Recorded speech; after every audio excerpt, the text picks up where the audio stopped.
あなたのお腹と陰茎を包み込むつぶつぶゆずゼリー。どうも藤田ゆずです。はい、先週ちょっとお休みをいただきまして、体調の話ばっか毎週して申し訳ないんですけど、ちょうど前回のつぶつぶゼリー4月1日にやったと思うんですけど、その日の午後に親知らずを抜いて、その後順調に腫れて、順調になんていうんですか、腫れが引いてきたと思ったら全然痛みが引かなくて、ずーっと痛くて、その痛みもどんどん強まってって、なのでちょっと喋れないくらいの、先週ちょっと喋れないくらいの痛みだったんで、ちょっとお休みさせていただきまして、無事抗生物質飲んで喋れるようになりました。無事に元気にね、今日はラジオやっていきたいと思います。いや、ずっと風邪ひいて、その後高熱出して、でその高熱が収まってすぐに歯抜いたから、多分免疫力が落ちてて、細菌感染しちゃったのかなっていう感じですね。一応ドライソケットではなかったので、まだねって感じではあったんですけど、みんなも風邪の時に歯を抜くのはやめましょう。もういい教訓になりました。でももう一生もう歯抜くことはないと思うので、虫歯にならないようにだけ、気をつけたいと思います。今日はね、早速お便りを読んでいきたいと思います。ラジオネーム365日ゆずちゃんに依存中の弱者男性ラゲから、ありがとうございます。やってほしいこと2つ書きます。1、ゆずちゃんが前 X で漫画読みたいって書いてましたけど、ゆずちゃんの思い出の漫画、少女漫画って書いてくれてたやつとか、小説、アニメ、映画とか語るっていうのを聞いてみたいです。自分も時間見つけて鑑賞してイベントの時のネタにできたら嬉しいです。2、ベタですけどゆずちゃんに言ってほしいセリフを集めて言ってもらおうのコーナー。本業のエロいセリフは規制があるかもですが、せっかくいいマイクをお持ちなので、マイクは全然つなげられてないというか、ちょっとつなげる術が結局分からず、もう iPhone でやってますけど、音質悪くないと信じてやっております。例えばおはようボイスとか仕事頑張ってボイスとかシチュエーション込みであったら頑張れます。長くなりましたが、ではでは。もう一つ、ナイトライブラリーナイトさん、かっこいいラジオネームだね。参加いただきました。以前ツイッターでバキとドラゴンボールを履修したいと言ってましたが、逆に履修してほしい作品はありますか？ということで今日は藤田ゆずのお気に入り少女漫画を語ろうの回でございます。はい。大前提、少女漫画の特定の男の子のキャラで圧倒的に好きっていうキャラはいなくて、なんかね、女の子が可愛い少女漫画が好きですね。だからね、結構昔の漫画というより今の少女漫画ってめっちゃ女の子の画風っていうのかな、めっちゃ可愛い漫画が多くて、すごい嬉しい。でもしょうもない学生時代でして、も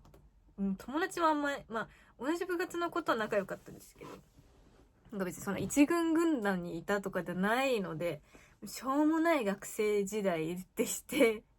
いやマジ同世代の男子未だ苦手だからね。男子っていうの男性苦手だね。だから男子とほとんど喋ってなかったね。だから人のね、恋愛をデュフ眺める老害クソババアとして少女漫画を楽しんでるということでね、みんな出てくる男の子に嫉妬しないでね。男性が AV を見るのと、なんかミラーリング的な感じで女性が少女漫画を見るって感じだと思うんだけど、それもちょっと失礼か。どっちに失礼か分かんないけど。はい。男性の AV はなんか行為とか設定に重きを置いてるけど、少女漫画はなんか心理描写に重きを置いていて、もちろん設定もいろいろ凝ってるのはあるんだけど、だから少女漫画はなんか、ずっと親からは禁止されてたんで、大学生になってからハマったんだけど、小学生の時とか小説を読むのは良かったから、だから小説で恋愛小説を読むのが好きだったの。有川博さんとかね。好きで、その延長線上に少女漫画ってあると思ってて、その絵がついてる恋愛小説みたいな感じだと思ってるので、大学生になってからめちゃくちゃ読むようになりました。まずね、おすすめしたい作品一つ目。釣れない彼女の独り占め。天里シュガー先生で、期間8巻でまだ完結はしてないですね。これはね、どっちかというと青年漫画に近いかなっていうので、少女漫画初心者で青年漫画は読むよって、青年漫画ってちょいお色気系の青年漫画、ちょっとエロい系、例えば彼女をお借りしますとか、そういうのが好きな人は多分絶対好きだと思う。で、これの出てくる女の子がとにかく可愛いんです。ヒロインがゆうりちゃんで、相手がなちくんって男の子なんですけど、ゆうりちゃんがとにかく可愛いんですね。今日はちょっとゆうりちゃんリスペクトでお下げにしてみました。めっちゃ可愛いの。なんかね、憂いがある感じっていうか、ちょっと大人びてる。本を読むのが好きな女の子なんだけど、いつも教室で一人で、本読んでるみたいな、ちょっと物静かで、なんていうのかな。ちょっと、一目置かれる存在じゃないけど、なんかいいなって感じの、なんて大人っぽくて、なんか何考えてるんだろうって気になる感じの女の子なんだよね。で、なちくんはめっちゃ陽キャで、もうクラスの中心にいるような感じの人で、私の苦手なタイプなんだけど、決して、教室に交わることのない二人が、なんとなく、惹かれていて、わかんない。潜在意識でなのか、一目惚れでなのかわかんないけど、なんとなく惹かれてて、で、ふとしたきっかけがあって、ゆうりちゃんのね、お家に、なちくんが上がり込んで、そういうことしてしまうんですけど、高校生でそれはけしからんぞって感じなんだけど、ここにね、至るまでの描き方も、なんかね、すごい小説的で、すっごい素敵なんですよ。なんていうのかな。悪く言うとちょっと中二病感。いい意味で中二病感。中二病感が好きな人は好きだと思う。私まだ中二病患ってるのですごい好きなんですけど、すごい、それで言うと、登場人物、なちくん、ゆりちゃんの他にもいろいろ出てくるんですけど、全員、一人一人過去にちょっと痛いところ、過去じゃなくても現在ちょっと痛いところがあって、そこが愛おしい。なんていうのかな、青春の痛いところが詰め合わせてギュッてなった、漫画ですね。で、漫画自体最初は、なちくん目線で話が進むんで、男の子目線なんですよ。だから、より青年漫画にだから近いのかなって。でも、エロいんですよ、普通に。普通エロい。もう最初の1話目が始まる前の挿絵からエロいです。もう激エロですね。でも、それちょっとやっちゃったんだけど、最初は体の関係なんだけど、いろいろな行事、文化祭とか、校外学習とか、いろいろな行事を経て、心にも強い絆がね、育まれていくっていうお話で、他のクラスメイトには内緒にして付き合っていくんだけど、それがね、なちくんがゆうりちゃんってそのクラスメイトに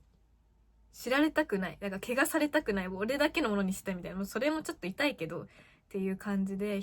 内緒にしていくんですよ。で、青年漫画ってたくさんのヒロインに囲われて、エロビが起こるって展開が、なんて言うんだろう。オーソドックスなんだけど、これはそこまでハーレムっていうわけではない。でも陽キャ軍団の一人のまことちゃんっていう女の子がなちくんのこと好きっていう、三角関係とかは、三角関係とかちょっとあるんだけど、すごい、一人の男の子、もう冴えない男の子が、いろんな女の子が言い寄られるみたいな、それももちろん、夢があっていい展開だなと思うんだけど、心理描写に欠けるというか、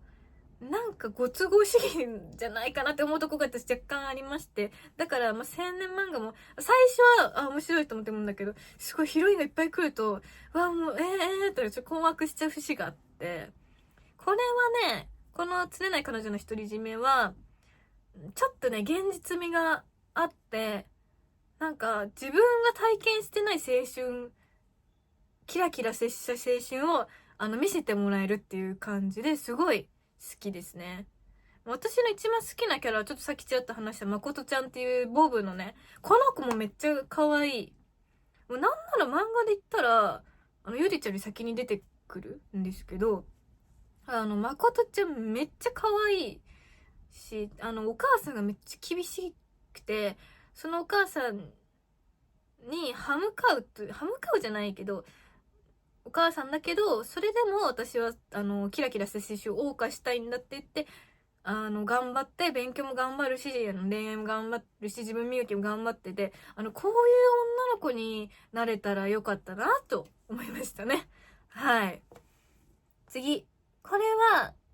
の作品は私が今まで読んだ全てのコンテンツの中で一番好きなもの、多分何回かツイッターとかでも言ってるんじゃないかなと思うんですけど、昔ね、これを超える少女漫画は出ないだろうっていうのが月のお気に召すまま、木内ラムネ先生で、これね結構関数多いんですけど13巻でもう完結してますね。2年前くらいに完結してます。これはギャグ漫画、少女漫画におけるコロコロ的立ち位置ですね。面白い、とにかく。で、これは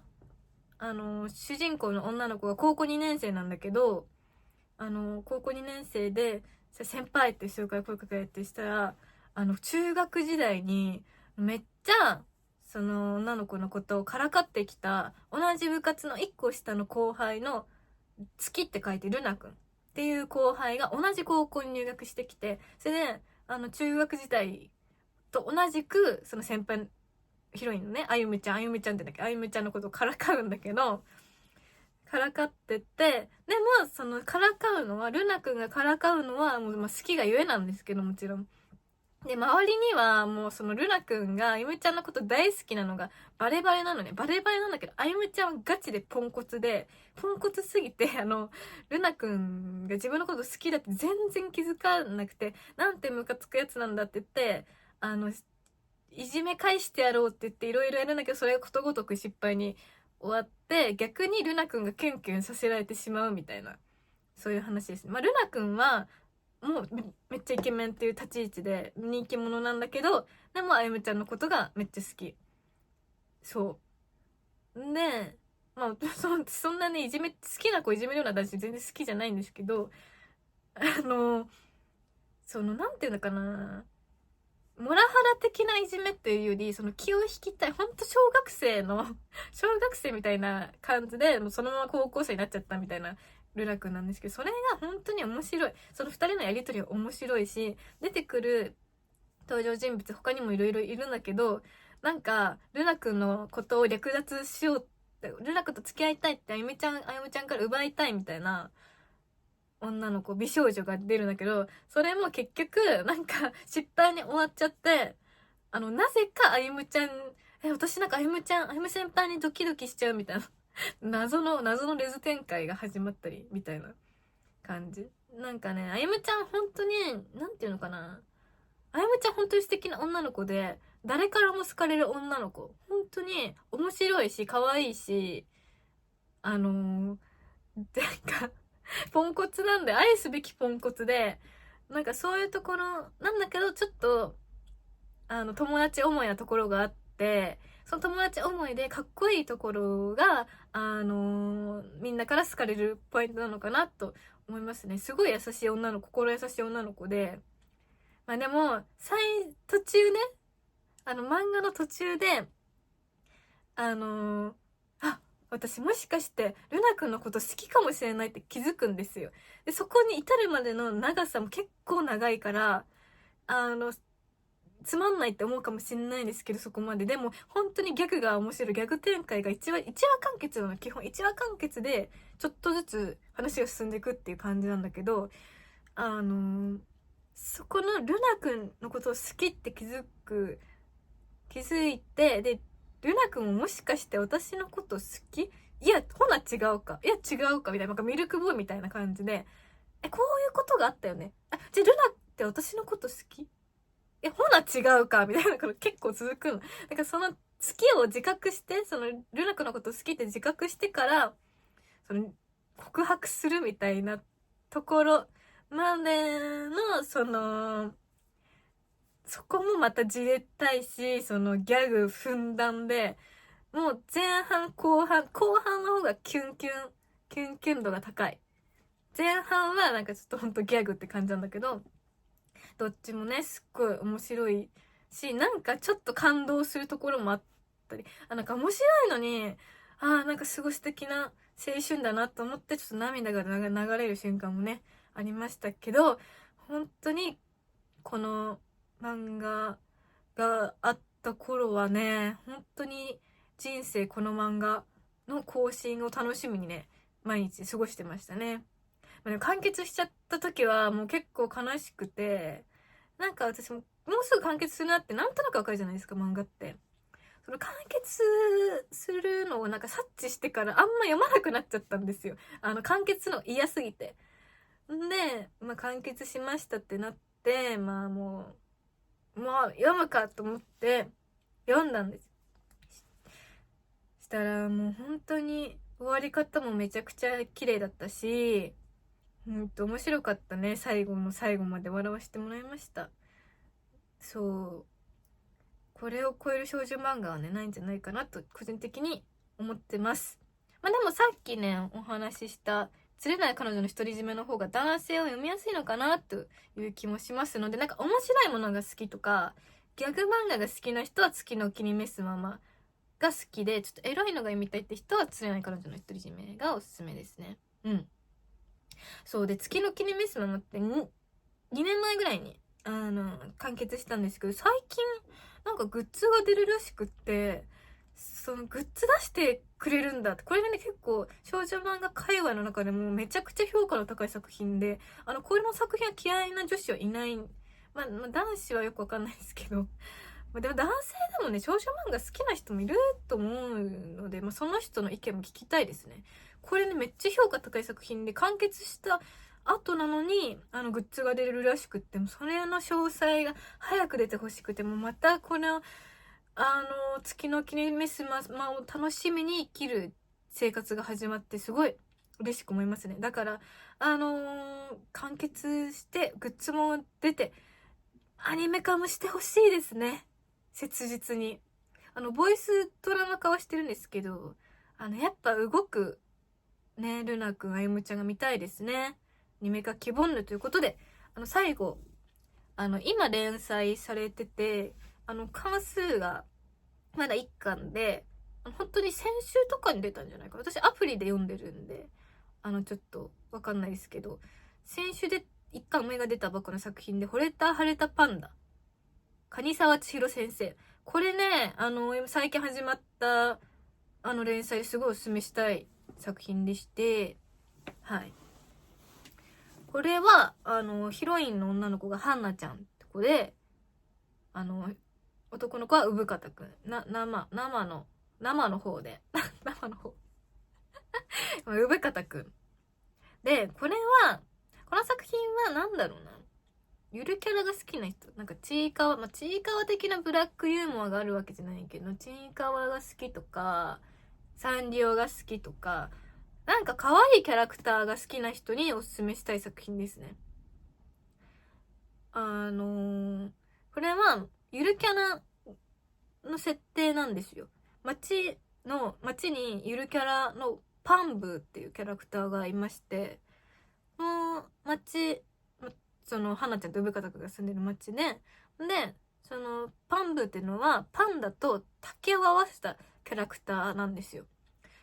だから死の名前に竹がつくのかなって勝手にね予想してますけど、そのパンブーは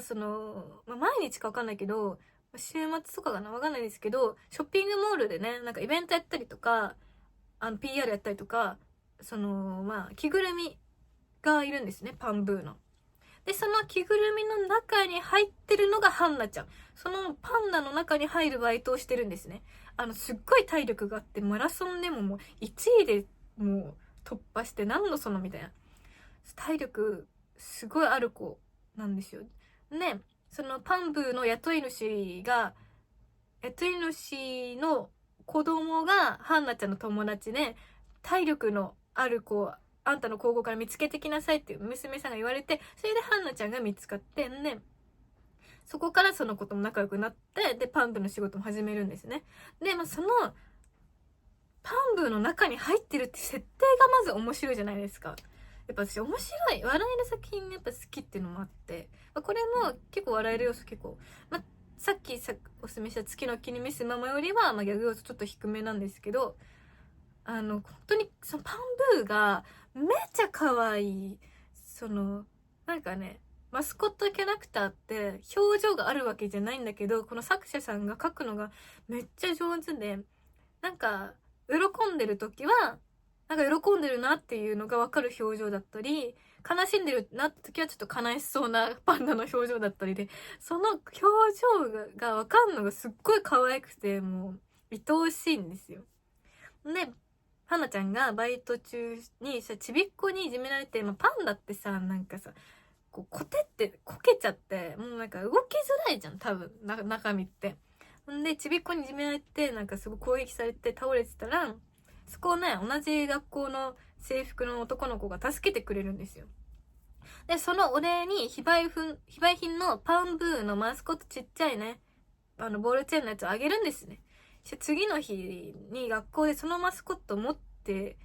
る子がいる、男の子がいる。絶対助けてくれた子だ。だってそれ非売品だからね。それは、なんと爆モテ男子の産方くんだったんですよ。で、はってなるじゃん。はってなったんだけど、バイトの規則で、自分がパンブーの仲間やってるってバレちゃダメなんですよ。だから、なんでもないですみたいな感じで流して、そしたら、産方くんは実は同じショッピングモールで、アイス山31かな ?31 でバイトしてるんですよ。で、それでまた、次はちょっと産方くんが、なんか、迷子の男の子がいて、ちょっと困ってて、それをパンブーが助けて、なんか、パンブーがその男の子が泣いてるのを慰めてあげたりみたいな感じで助けてあげるんですよ。で、そんな感じで助け合いみたいな感じになって、で、したら、バイトの帰り道、もうパンブー状態解除して、帰ってたら、なんか、産方くんがいて、なんか、したら、なんやかんやあって、そのパンブーの非売品のキーホルダーを、ハンナちゃんにくれるんですよ。で、自分がパンブーだってバレたって思ったら、実は、学校で、はってなった時に、このハンナちゃんって、パンブーが好きなんだって勘違いされたのよ。だから、バレてなかったの。中身が、ハンナちゃんってバレたんじゃないかと思って、なんかずっとヒヤヒヤして、そこのヒヤヒヤ加減もめっちゃ面白いし、出された時も、やっぱバレたのかなって、私これ好きなんだよね、じゃああげるよって。そう。実はね、部下とかがもらったやつあげたんじゃなくて、あれだ。パンブーが産方くんが困ってて、男の子が迷子になってるのを助けた時に、その時にもう一個マスコットちょうだいって言ってあげて、それをハンナちゃんにくれたんだ。そう。だから、なんか、ハンナちゃんとあんまり学校で絡みないのに、この子パンブー好きなんだってなったら、そのパンブーのマスコットもらって、ハンナちゃんにあげるっていう、産方くん、誰にでも優しくて、だからモテるんですけど、だから、クラスの一軍のね、男の子に、ちょっと惹かれるっていうか、いいなってなるじゃないですか、そりゃ。そしたら、それで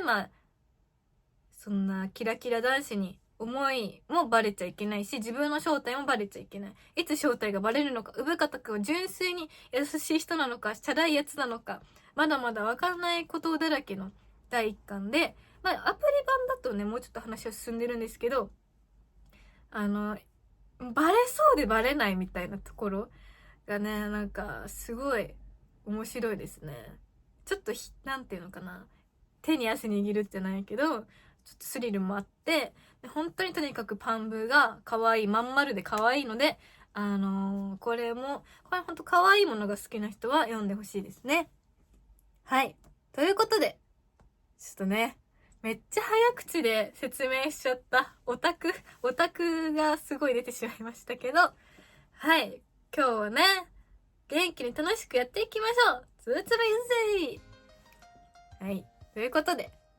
お便り読んでいきます。今日は、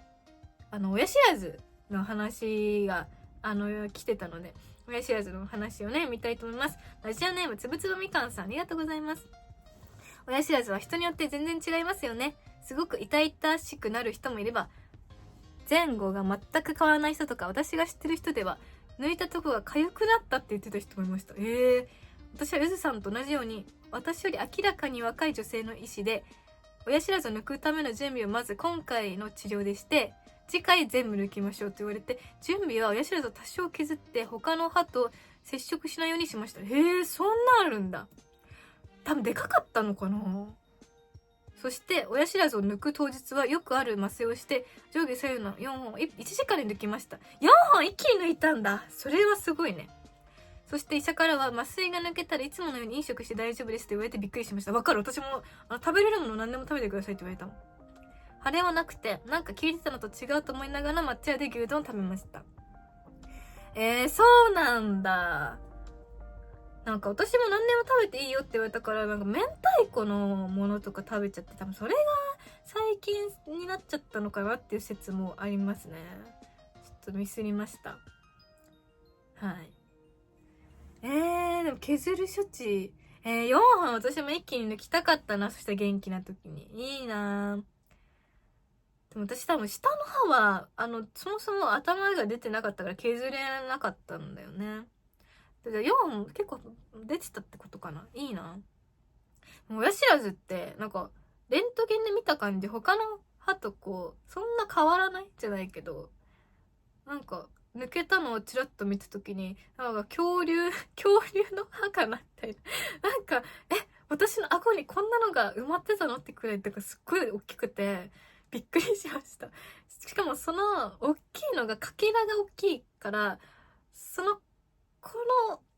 破片が入ってたんじゃなくて、その破片全部が入ってたって、4、5個ぐらい入ってて、なんかびっくりしましたね。なんか、本当に、ここ5年ぐらいで一番びっくりしました。で、お便りがね、まだ続いてまして。猫だけでなくて、リスナーさんがどんなペットを飼っていて、ペットのプレゼンコーナーとか面白そうですね。それ面白そうですね。私は生まれてこの方、犬、原理主義者だったのですが、ある日ネズミのような子猫、ネズミのような子猫ってどういうこと？ネズミのような子猫ってすばしっこいってこと？私と一緒に親に育てられたので、この2匹は私の姉妹です。かわいい。よく泣き声から忘れていくと言われますが、全然忘れ、なんか泣いちゃう。やばい、泣いちゃう。1匹目はよく、プププププププ八尺様の親戚と言ってて、もう一匹はよくシャーって言ってました。かわいい。もう2匹とも、当の昔に虹の覇者をたったのですが、いつでも思い出していつでも会えます。なんかなんかすごい文章上手。いつでも会えます。体調が良くなってまたフルタイムで働けるようになったら猫と暮らしたいですね。いいね。ペット、飼ってる人、確かにそのコーナー作りたいですね。なんかね、写真 OK な人、写真も送ってもらったりして、みんなで癒されたいですね。せっかく YouTube でも配信してるので。ゆずさんはそういえば、バイオリンが弾けるので、ぜひ、おたまともプレゼントさせていただきたいです。ゆずさんの個人情報がわからない方法で Amazon から直接配送したいので、なんとかしてください。なんか Amazon のさ、欲しいものリストみたいな公開してる人とかいるけどさ、あれってなんか個人情報バレるらしいから怖いよね、なんか。事務所に送ってください。お願いします。目標は、ホープちゃんラジオと肩を並べるラジオにしましょう。無理でしょ。あっちはちょいろもあるのですが、こちらはいろんな理由で、ファンやイベントに行けない人が、ゆずさんをファシリテーターにして、ファンの交流ラジオになったらいいなと思います。マジファン同士でね、仲良くやってくれたらね、それめちゃくちゃ嬉しいですよね。だからそういう、こういうお便りとかにね、なんかコメントとかもね、どしどしお待ちしてます。決まった曜日の決まった時間に決まったことをするのはすごくストレスがかかるので、X やスレッズで事前に放送を告示する形でゆるりとやっていってほしいです。待って、ファシリテーターってどういう意味だ？ファシリテーターって生配信ってこと？生配信ね。なんか記念の時とかやりたいね。なるほどね。会議みたいな意味か。なるほど。確かにやりたいね。会議やりたい。つぶつぶゆずり大会議。多分